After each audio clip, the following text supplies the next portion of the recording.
monde, j'espère que vous allez bien. Donc je vous retrouve pour une nouvelle vidéo. Donc celle-ci, elle a rien à voir avec les produits de cosmétiques, enfin le maquillage, les produits soins, tout ce qui touche à la beauté.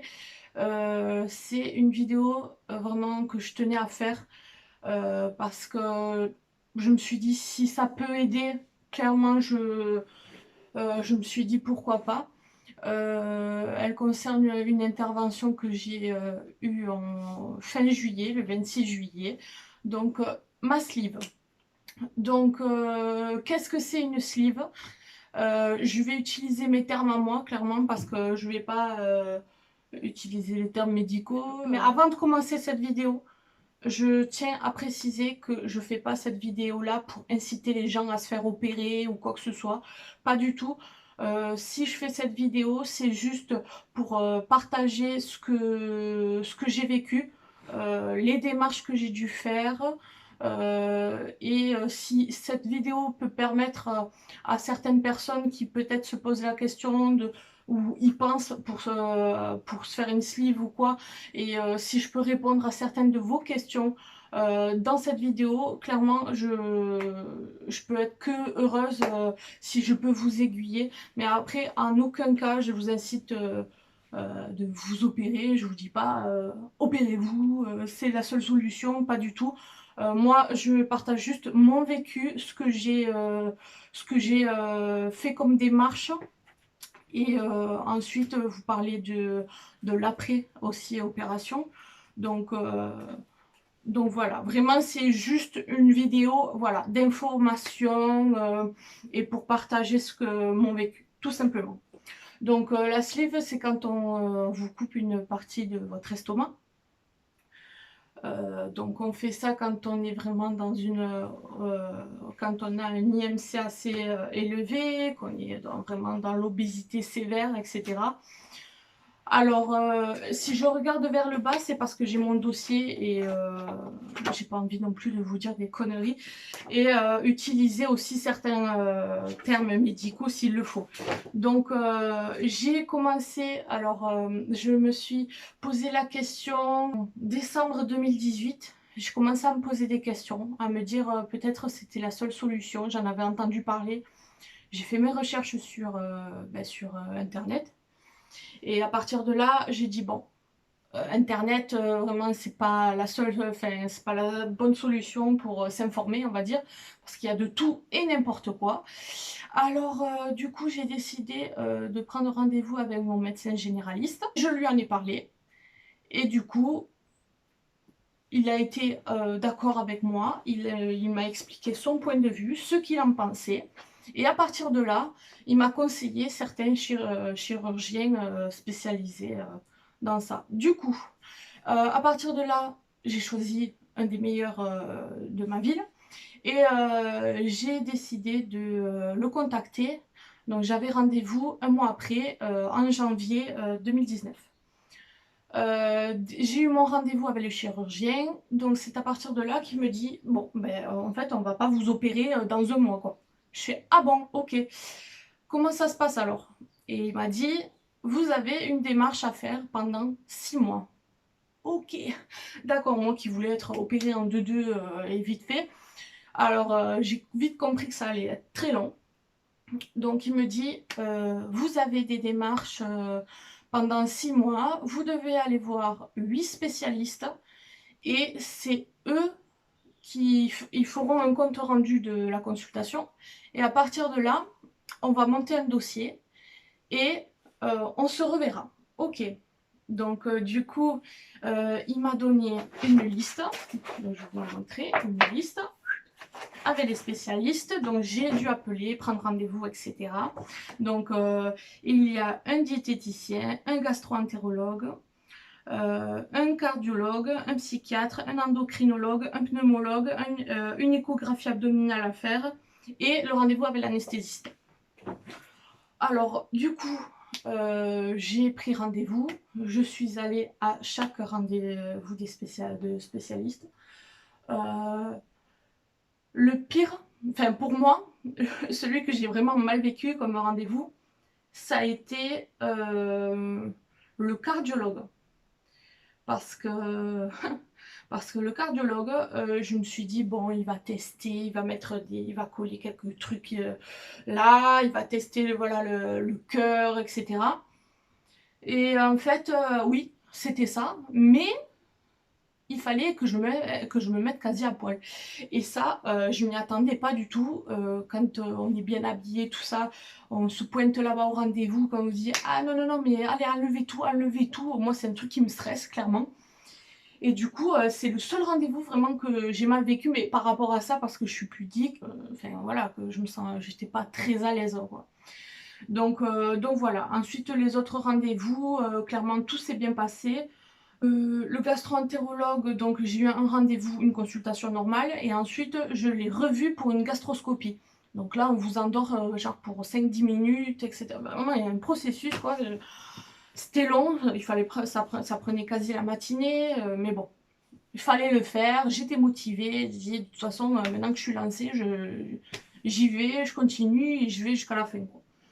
Donc voilà, ensuite j'ai eu tout, en regardant les comptes rendus de chaque spécialiste, j'ai vu qu'il n'y avait aucun souci, même eux ils me le disaient.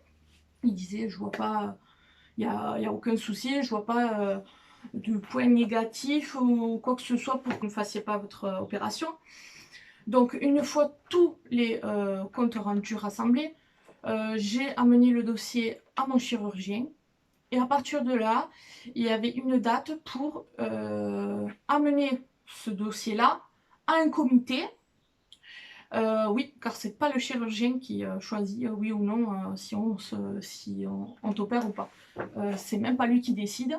Donc c'est ce comité, il étudie le dossier et à partir de là, il dit ben, tous les résultats sont positifs, donc c'est bon, il n'y a pas de souci.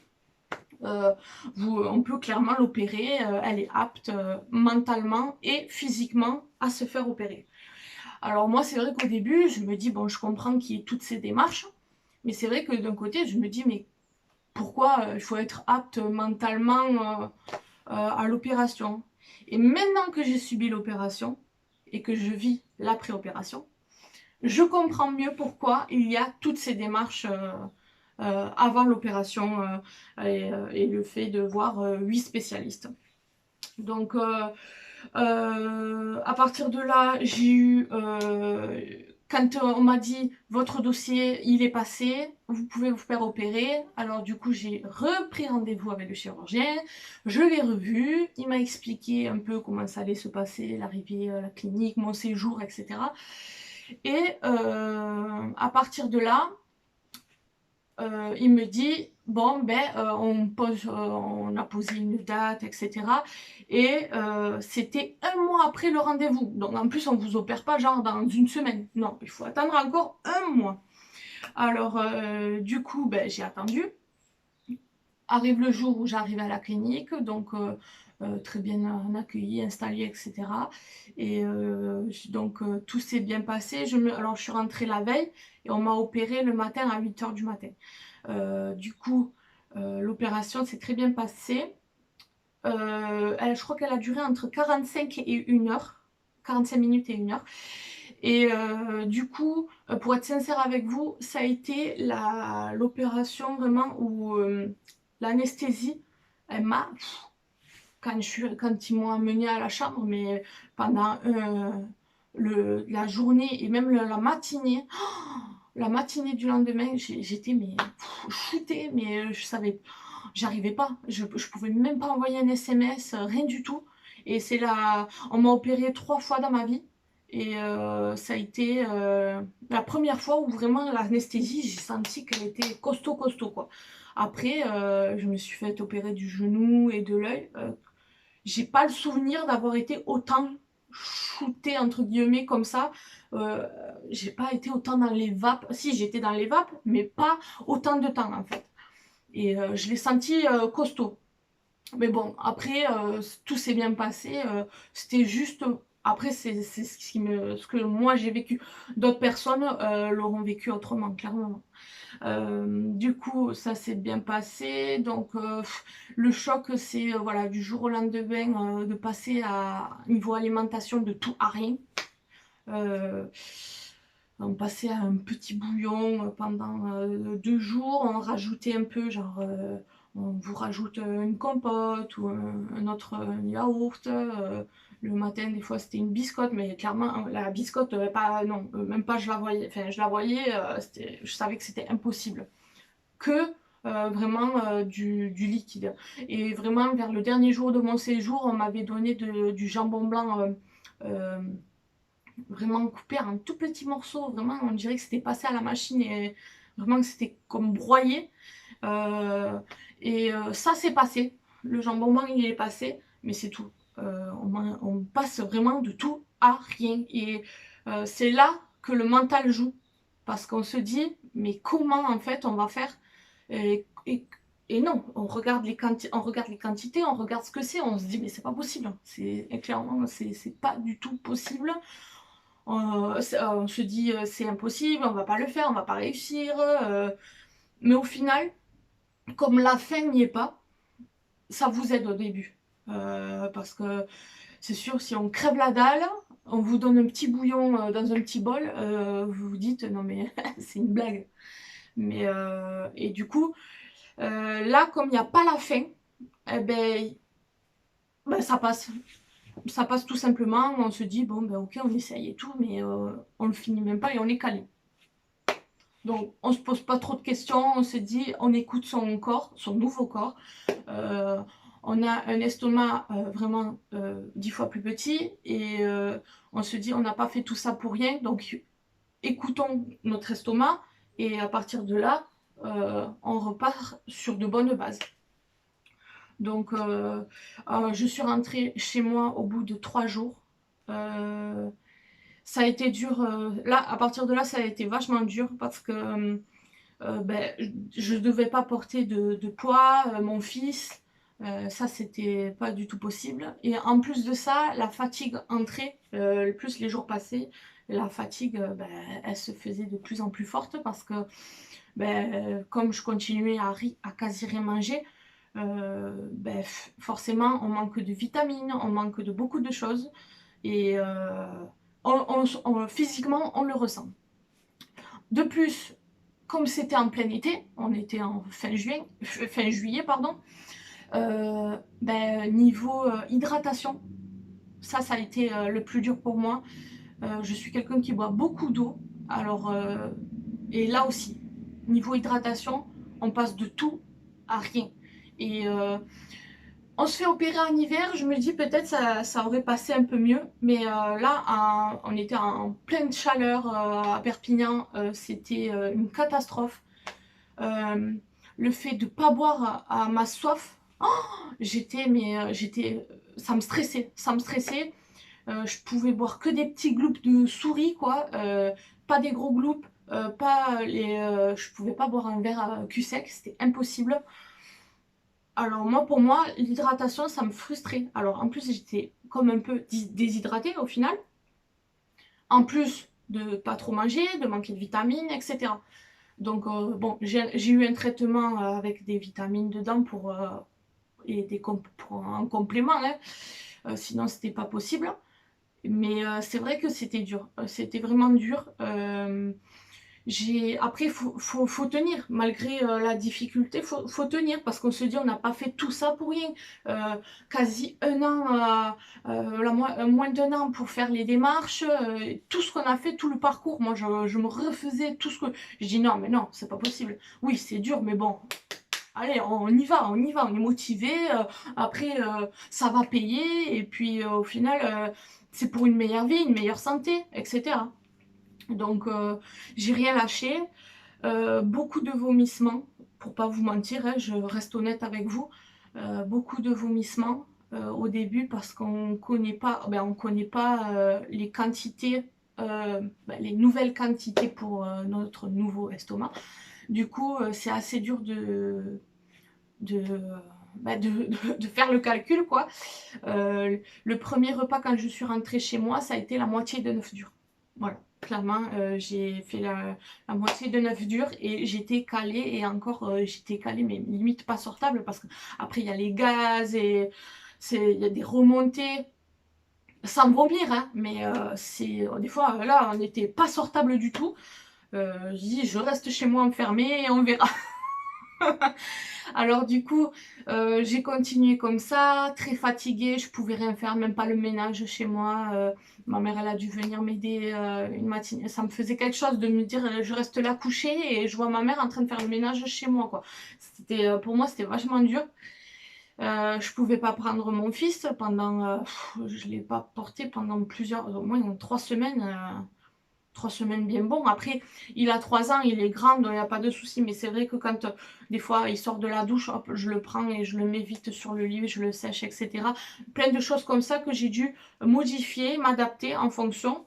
Donc du coup, j'ai dit, bon, on va s'en sortir, c'est rien de compliqué. Donc, quoi de plus vous dire?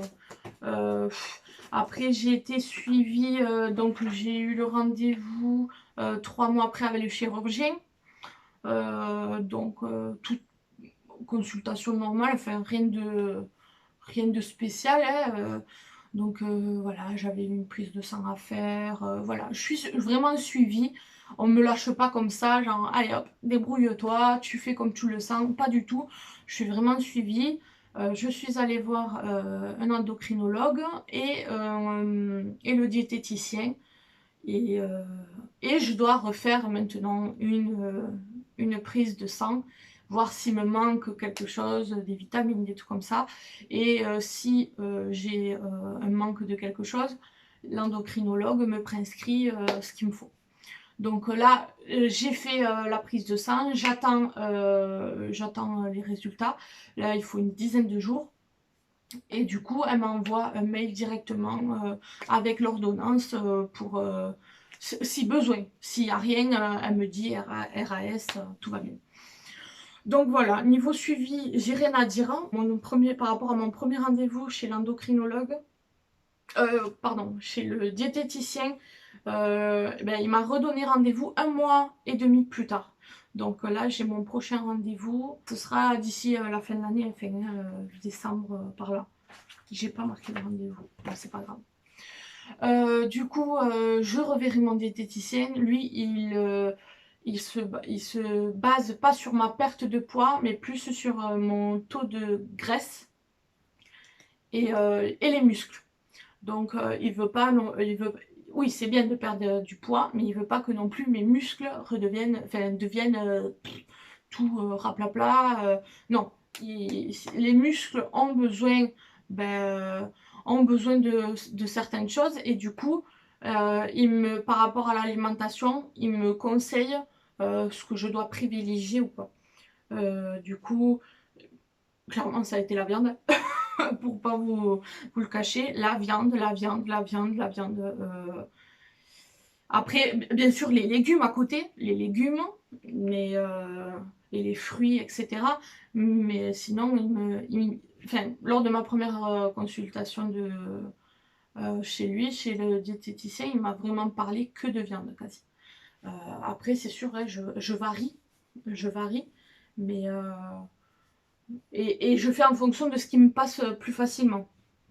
Alors, je sens que mon alimentation, elle a totalement changé du tout au tout. J'ai dû m'adapter parce que, pour le petit déjeuner, je devais faire. Enfin, moi, j'aimais beaucoup les petits déjeuners à l'américaine. Et en fait, c'était fini tout ça parce que même si c'était du jambon, qu'est-ce que je mettais à côté, c'était un bol de céréales, du jus de fruits, peut-être de la brioche un autre matin. Je variais. Il y avait beaucoup de choses différentes en fait, et je piochais chaque matin. Et là, ça s'est vachement restreint. Ça se résume à un verre de jus d'orange pour faire passer aussi mes cachets que je prends chaque matin. Donc j'ai une cure pour les cheveux et mes vitamines. Et à côté, une tranche de jambon blanc. Donc c'est tout. Il n'y a que ça qui passe le matin. Et des fois, quand j'ai un peu le temps, je me fais... c'est comme des biscottes. Ça s'appelle des ficelles. Des ficelles au froment. En fait, ça a la taille d'un doigt, mais c'est comme ça. Voilà, ça a la taille de 2 doigts, en largeur et en longueur. Et c'est très fin. Et je mets ça un peu, je mets un peu de beurre. Et ça, je le mange avec ma tranche de jambon et le jus d'orange. C'est tout. Le matin, c'est que ça.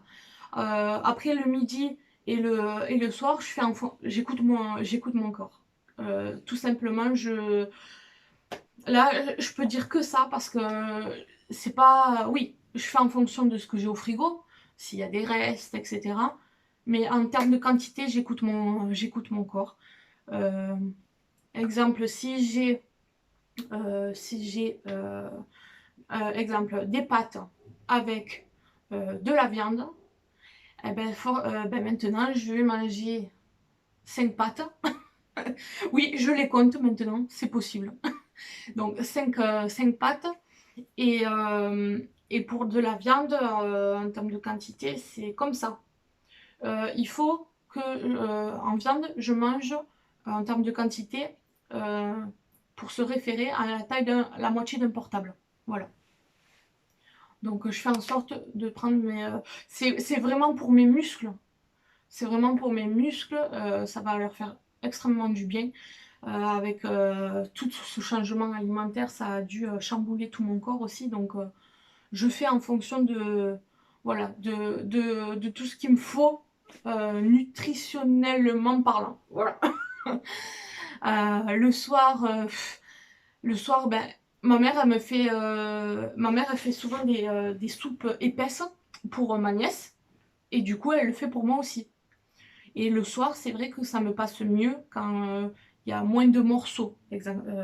Donc du coup, elle me fait ce genre de pot, mais vraiment les pots de bébé. Hein, elle me met pas la soupe épaisse dans un bol pour adultes. Non, non. C'est en termes de quantité, c'est dans un pot comme un pot de bébé, les pots de bébé, et elle me met la soupe épaisse qu'elle me fait maison, donc elle est bien riche, hein, avec il y a plein de légumes et de la viande. N'oublie pas la viande, et elle varie à chaque fois. C'est pas du poulet, c'est un steak, de la dinde, peu importe. Et du coup, le soir, c'est vrai que j'aime bien privilégier les soupes épaisses. Je digère mieux, je le digère plus facilement. Et, euh, et je sais que c'est bon parce que ben, forcément, avec tout ce qu'il y a dedans, ça me fait du bien à mon corps. Donc, après, quand j'en ai pas, ben, je fais en fonction de ce que j'ai. Mais toujours des très petites quantités. J'ai plus besoin de grosses assiettes. J'utilise des assiettes à dessert.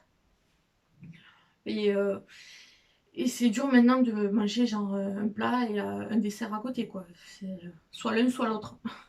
Donc je privilégie forcément m'apporte, ce qui est riche et ce qui m'apporte vraiment de bonnes choses à mon corps. S'il y a une tarte ou un gâteau, je vais pas dire ah ben je me prends une petite part de gâteau et c'est bon, je suis calée pour ce soir. Non, c'est du sucre, un peu des conneries, donc je vais pas tomber dans ça. Je privilégie les bons aliments pour mon corps, tout simplement. Euh, Ensuite, je tiens à préciser que si j'ai fait cette opération, c'est pas, ben, c'est pas parce que je me goinfrais avant ou quoi que ce soit. Tout dépend des personnes, en fait, de leur histoire, de leur passé, de leur vécu. Du coup, pour moi, c'était, voilà, euh, je me suis mis avec mon homme, donc j'étais en salle de, j'étais inscrite en salle de sport, donc physiquement j'étais bien. La preuve, je lui ai plu. Et en fait, avec le temps, donc j'ai continué pendant, je crois, 1 ou 2 ans. Ensuite, j'ai dû arrêter parce que j'avais très mal au genou. Je suis allée voir des spécialistes. J'ai dû faire des examens, etc. Et c'est là qu'on m'a dit le sport, c'est fini pour toi, c'est pas bon ce que tu fais, ça empire en fait l'état de ton genou. Donc du coup, j'ai arrêté le sport. Donc forcément, on reprend un peu. Donc on reprend un peu. Bon, je continuais à travailler malgré tout. Donc j'avais un rythme. Mon contrat, il s'était fini, donc j'étais encore avec les rendez-vous pour mon genou. Je suis allée à Montpellier ou Toulouse, je sais plus. Enfin bref. Du coup, je ne travaillais plus. Ensuite, j'avais toujours mon problème au genou, il a empiré. Du coup, je me suis fait opérer du genou et, et en parallèle, j'étais enceinte. J'étais tombée enceinte. Donc, du coup, une fois la rééducation de mon genou, tout ça, ben, voilà, pendant tout ça, j'ai eu ma grossesse.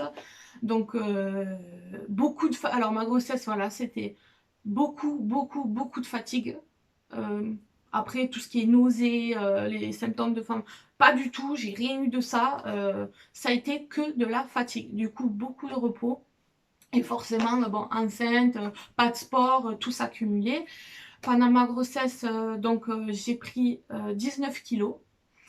Et logiquement, pour les personnes normales, une fois accouchée, le mois qui suit l'accouchement, euh, logiquement, certaines mamans perdent une moyenne de 10 kilos.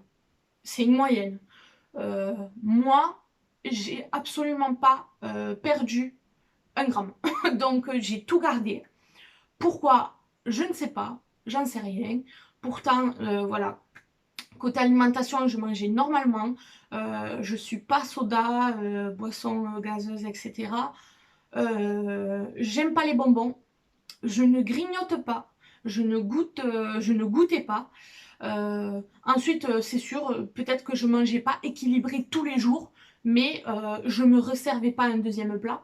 Je mangeais des quantités, voilà, c'était tout. Enfin, quand même, je mangeais toujours moins que mon homme. Je mangeais pas comme mon copain. Donc, il y avait aucun, il y avait aucun facteur qui pouvait m'alerter du genre t'abuses Elodie, faut pas faire ça, faut pas faire ci. Même ma mère elle me disait tu prends du poids, on sait pas pourquoi parce que je vois comment tu manges, je vois voilà ton alimentation, je vois ce que tu me dis, je vois comment t'es, etc. Il n'y a aucune raison pour que tu sois comme ça physiquement. Alors allez comprendre du pourquoi, du comment, aucune idée. J'ai je sais pas. Moi, je me dis, il y en a, il y a certaines personnes, ils vivent quelque chose d'horrible dans leur famille, voilà, un décès, ils vivent quelque chose d'assez dur. Certaines personnes, voilà, ça leur fait un choc. Et du coup, ben, certaines personnes perdent du poids à cause de ça. Et d'autres peuvent en prendre. Pour moi, je pense que j'ai vécu deux traumatismes. Et ça a été pendant ma grossesse et après et après l'accouchement, après mon accouchement. Du coup, ces deux traumatismes, moi, je pense que ça, ben, forcément, ça a pas aidé. Et peut-être d'avoir tout gardé pour moi, eh ben, je pense que ça a empiré aussi. Et ben, mon corps, il rejette. Voilà, je ne l'ai pas exprimé, alors du coup, ça se ressort autrement. Et ben, pour mon cas, ça a été peut-être physiquement. Moi, je pense que pour moi, c'est la seule solution. Parce que c'est sûr, je suis pas la fille, je suis pas passionnée de sport de fou. Mais comme dit ma mère, j'avais pas de raison pour être comme ça physiquement. Donc, je sais pas. Après la grossesse, après mon accouchement, donc voilà, j'ai gardé mes 19 kilos. Et ensuite, je suis montée crescendo, quoi. À un moment donné, la santé en prend un coup. Mentalement, on se supporte plus. C'est assez dur. On ressent la discrimination autour de soi, que ce soit pour la recherche du boulot. Donc, moi, ça a été un truc que j'ai ressenti et que je ne veux plus revivre, clairement. Euh, Ensuite, non-stop, on vous regarde d'une façon, que ce soit la famille ou extérieure. C'est, voilà, comment on vous regarde. Parce qu'au final, ça reste, c'est comme une maladie. Et j'en avais vraiment marre voilà, qu'on me regarde comme ça. Je me disais, soit je sais que des fois, c'était pas voulu, mais je me dis, soit c'est le regard de pitié. De dire, de dire oh la pauvre, ah qu'est-ce que j'ai horreur de ça. C'est un truc qui m'insupporte, hein. Donc vraiment, j'ai dit stop. J'ai dit stop, j'en ai marre. J'arrive, j'ai 27 ans, c'est pas trop tard. J'ai encore toute ma vie devant moi. Je me dis non mais il faut que je sois en très bonne santé, que ce soit pour mon fils, pour moi-même, et puis pour mon homme qui m'a toujours soutenu, qui a toujours été là pour moi. C'est la moindre des choses. Et vraiment, je le remercie parce que je me dis, enfin, d'autres mecs à l'heure d'aujourd'hui et de nos jours, vu les mentalités, etc. Mais des mecs, ils auraient dit non mais ciao, je t'ai pas connu comme ça, tu te laisses aller ou un truc comme ça. Ils m'auraient dit un truc du genre, ils se seraient barrés, ciao.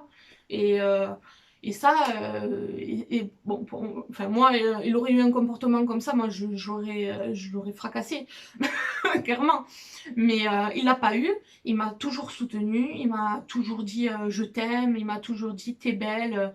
Et, et des fois, moi je le croyais pas. Je dis mais se fout de ma gueule. Je fais t'es belle. Je dis là oui, oui, oui, bien sûr. Je fais tout à fait. Mais au final, maintenant, j'ai perdu 20 kilos. Et bon, c'est pas fini parce que je suis vraiment dans ma période de transformation. Et, euh, et du coup, et, on regardait récemment des photos de moi, il y a genre avant mon opération. C'était en juin, c'était cet été quoi. Et j'ai dit à mon homme, mais regarde-moi, regarde-moi sur cette photo. Je me voyais pas comme ça. Alors, d'un côté, je me voyais comme ça, mais d'un côté, je me dis, mais j'arrive pas à croire que j'en suis arrivée là. Et mon homme, il me disait, il regardait bien la photo, il me disait, non mais quand même, il me fait, t'étais comme ça. Je fais, ben oui, j'étais comme ça. Il me fait, mais je te voyais pas comme ça. Il me voyait pas. L'amour rend aveugle, clairement, parce qu'il ne me voyait pas comme ça. Et je lui ai dit, mais quand même, tu me voyais tous les jours, enfin, on vit ensemble H24. Ok, tu travaillais, mais bon, faut pas déconner, tu me voyais tous les jours quand même. Et non, il me voyait pas comme ça. Il me dit, là, c'est vrai que c'était abusé, quoi. Et alors qu'il me disait, je t'aime, t'es belle et tout. J'ai fait, ok, peut-être j'étais belle de visage, parce que bon, voilà, mon visage, il avait pas tellement, à part gonflé, mais, euh, mais bon, moi, pour moi, j'étais absolument pas belle. Et j'avais perdu ma féminité. C'était atroce. Et le seul truc qui me faisait, qui m'évitait en fait d'être en déprime, etc., ben, c'était le maquillage. D'où ma passion pour le maquillage. J'ai toujours aimé maquiller, mais c'est vrai que cette passion s'est accentuée pendant cette période-là. Et du coup, vraiment, c'est comme si le make-up, il m'avait, ouais, ça m'avait libéré, ça me libère. J'aime bien, on fait ce qu'on veut avec le make-up et je sais pas, on s'amuse et c'est un plaisir. C'est vrai, clairement, c'est un plaisir. Du coup, c'est vraiment ça qui me faisait souffler parfois. Malgré que je me voyais dans le miroir et je voyais mon visage et comment j'étais, je me disais, mais va falloir que je m'en sorte un jour, quoi. Et quand j'ai vu qu'il y avait cette solution-là, qu'en plus que j'étais apte et que je l'ai fait et que maintenant j'en suis là où je suis, c'est le bonheur. Parce que je me suis inscrite à la salle de sport, j'ai une bouffée d'énergie là comme ça. Mon chirurgien il m'en parlait, mais quand j'étais une loque, c'était ma période de fatigue, il me fait tu vas avoir une bouffée d'énergie, tout ça. Moi j'étais là, je le regardais, je dis non mais ouais, je l'attends moi cette bouffée d'énergie en fait parce que j'étais comme ça, molle, non, non, j'y crois pas cette bouffée d'énergie, non, je n'y crois pas du tout. Et en fait, je sais pas comment ça s'est passé. Il n'y a pas eu genre de transition, genre petit à petit, pas du tout. C'est du jour au lendemain, je sais pas. Euh, bah, je sais pas, une énergie, une positivité, de good vibes. Vraiment le top du top. Je me suis réveillée, mais que de bonne humeur. Et c'est là que j'ai décidé de faire clairement le tri dans ma tête et autour de moi, en train de me dire, allez hop, les personnes négatives, bye bye. Ceux qui amènent la négativité tout le temps et tout, merci, mais non merci, j'en veux plus. Je veux que du positif. Et parce que le positif attire le positif, tout simplement. Et du coup, c'est vrai que j'ai changé mentalement. Ça m'a fait évoluer. Et j'ai cette niaque que j'avais pas avant. Peut-être, oui, voilà, c'est dû à cette perte de poids, ça motive forcément. Donc, c'est que du positif après. Voilà, après cette période de grosse fatigue, une fois quand on en est sorti et qu'on se dit, bon ben voilà, on est inscrit à la salle, au sport, on fait telle activité, etc. Après, ça coule tout seul. Je perds 2 kilos par semaine, environ. Ouais, 2 kilos. Des fois c'est qu'un, mais des fois c'est deux. Forcément, on ne peut pas perdre 1 kilo chaque jour, hein, sinon on ne se voit plus sinon. Mais, euh, mais c'est que du bonheur. Vraiment, c'est que du bonheur. Grâce à ça, je me suis sentie de me lancer dans, dans, dans le monde de YouTube, à faire mes vidéos, etc. Et du coup, je suis motivée plus que jamais, quoi. Donc voilà pour ma petite histoire concernant ma sleeve. J'ai eu du mal à en parler au début. J'avais beaucoup de mal. Pourquoi, j'en sais rien. Il me fallait le temps de l'acceptation, de me dire, voilà, j'ai dû passer par une opération pour avoir ce que je veux. Clairement, je ne pouvais pas avoir de tels résultats rien qu'avec du sport dès le début. Avec mes problèmes de genoux, je peux pas faire n'importe quel sport, je peux pas faire ce que je veux. Alors c'était vraiment un frein dès le début pour moi. Et tout simplement, l'opération, ça a été vraiment le coup de pouce qu'il me fallait. Donc je peux être que satisfaite de ce choix, mon choix, que j'ai tenu, que j'ai fait, que j'ai tenu et que j'ai fait du coup jusqu'à la fin, j'ai tenu. Girl power. Donc je dis girl power, mais il y a des mecs aussi qui le font et ils ont des résultats de ouf aussi, quoi. Donc vraiment, une pensée à toutes ces personnes-là qui vont se faire opérer, qui veulent, qui commencent les démarches, qui vont se faire opérer, qui se sont fait opérer et qui même un an après montrent leurs résultats que je vois sur Instagram et tout, mais c'est des trucs de fou. Et je me dis, mais moi j'ai un objectif de fou. Et c'est c'est de descendre la barre des 65 kilos. Alors, compliqué, oui et non. Mais ça va pas se faire du jour au lendemain, ça c'est sûr. Mais ça va se faire, ça c'est sûr. Et je suis plus que motivée. Et, je tiens à m'engager sur cet objectif-là et le finir. Parce que vraiment, si ça peut m'aider pour ma santé déjà avant tout, pour moi-même et et pour mon entourage, vraiment, j'ai tout gagné, j'aurais tout gagné. Parce que voir sa famille triste, parce que voilà, ils vous regardent et se disent, mon Dieu, sa santé, elle se dégrade, etc. C'est dur. Mais là, du coup, ça y est, c'est du passé. C'est du passé et on pense que positif. Voilà. Donc, j'espère que cette vidéo vous aura plu, que j'aurai vraiment rien oublié. Au pire des cas, vous me posez des questions sous la vidéo. J'y répondrai, il n'y a pas de souci. Vraiment, j'avais rien noté, j'ai pas fait un sommaire de quoi, comment parler. J'ai vraiment voulu vous parler comme ça, direct, ce qui sortait, ce qui venait de là. Et donc, du coup, voilà, j'espère vraiment que cette vidéo aura aidé beaucoup de gens euh, qui physiquement se sentent pas bien. Donc, je me dis, vraiment, moi, je comprends parce que j'ai connu ça toute ma vie, clairement. Du coup, je me pose une question si une vidéo concernant l'harcèlement moral et, euh, et physique vous intéresserait parce que moi, ça, c'est le genre de choses, je me sens concernée. J'ai connu, donc du coup, si je peux faire une vidéo, voilà, partager mon vécu, si ça peut aider d'autres personnes, qu'est-ce que j'ai trouvé comme solution, etc. Vraiment, ça sera avec un grand plaisir.